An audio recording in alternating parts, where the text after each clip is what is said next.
So with the work that you do, how do you rewire or help a person rewire that thinking where anger is like a dirty word?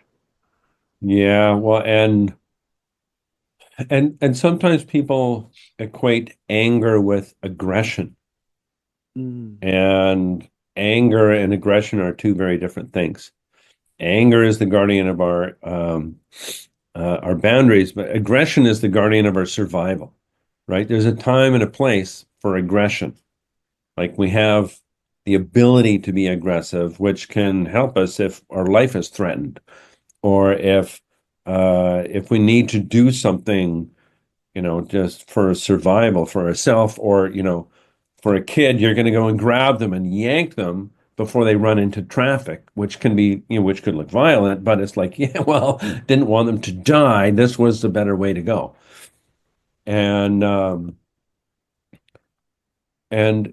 every big change in history seems to be around connected with anger, but healthy or constructive anger. So, civil rights, right? Martin Luther King Jr., he would talk about that he needed anger to, whenever he gave a speech, not too much anger, right? But he needed that for, so he could speak passionately. And so the right amount of anger is intentional. Whereas the anger that brings people my way, that's not intentional anger. That's just reactive, like, everything built up. And usually when people come to see me, there's some combination of somebody close to them died within the last year, or there was a serious illness, or the in-laws moved in for 3 months, or they lost their job, or like a whole bunch of super stressful things happened, and and that day their car broke down, and their kid got hit by the neighbor, whatever, right? But a bunch of stuff all lines up, and at the perfect storm, and all of a sudden they say and do something, and then they're like, oh my God, who am I? Because it all built up in their system. And the body doesn't know the difference between a physical threat or an emotional threat. So if we carry enough stress, and if we feel out of control and overwhelmed, the body acts, if it escalates enough, acts as if we're under physical attack. So the blood vessels leading to the high reasoning part of your brain constrict, you get dumber, right? If you get too elevated, if your heart rate's going up above, 150 beats a minute, or more, it's like the more you escalate, the more your emotional maturity level drops, and you lose access to the high reasoning part of your brain.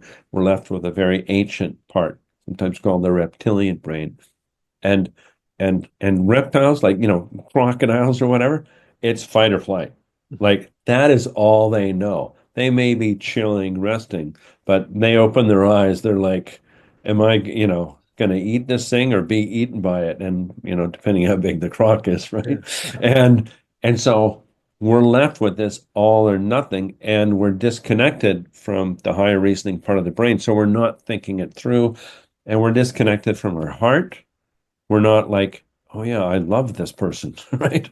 It's like we disconnect from that, and we disconnect from the wisdom that's in our body, the our intuition, our gut feeling, and then we're left with this stupid reptile brain, leading us, running the show, and our maturity level drops into single digits. And so what I do is I talk to people about how to be deeply in tune with that part of you. Because most people, they're like, I didn't do nothing. It's Yeah. like, and they try to avoid it. Or in my family growing up, if shit hit the fan and things were getting broken, and I'd be a little kid, the next morning, I'd be there eating my breakfast cereal or whatever, and everybody would just pretend like nothing happened. Which for me, I'm like, awesome. I'm a kid like that. But then I learned growing up that, well, if you act like a maniac, then the next day nobody's going to talk about it. So, but that's not what happened when I became an adult. People actually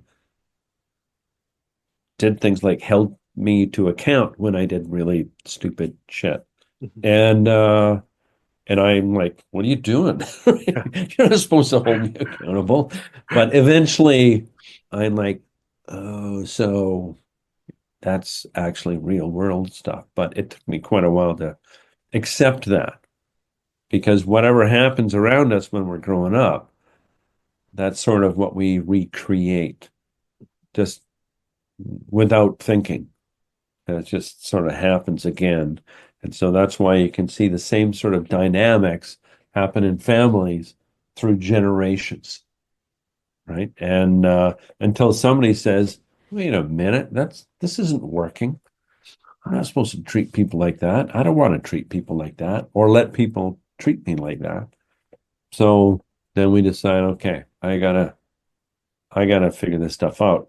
And then if we change, then the rest of the family's like, the hell are you doing? Yeah. And it doesn't, then you're like the black sheep. It doesn't go over very well because you're willing to talk about things that nobody's allowed to talk about. And some people just kind of freak out when you do Mhm. actually try to acknowledge things. So sometimes we have to decide, okay, I'm going to talk to other people about this, like people that are safe to talk to about it, that, where I can actually learn and grow and change myself. Um, because sometimes family members aren't very good at that. I mean, there might be some, cousin or whatever, but yeah.